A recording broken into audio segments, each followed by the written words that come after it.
Hello po, ngayon nga po ay ayusin natin ang aking kwarto kasi nasa baba pa yung mga kapatid ko niyan. And then, ako nga po pala si Ini, ang bagong inday dito sa bahay.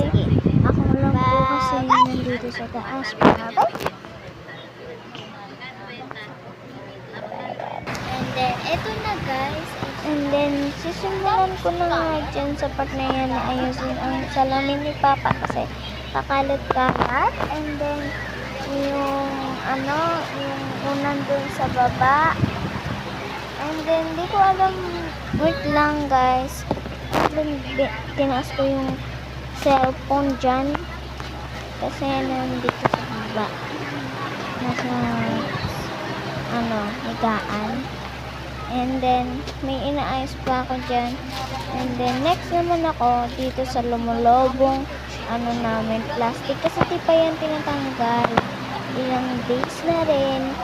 And then, nilipat ko na rin yung short ni Papa kasi nadidilip na sisilaw ako pag natutulog ako.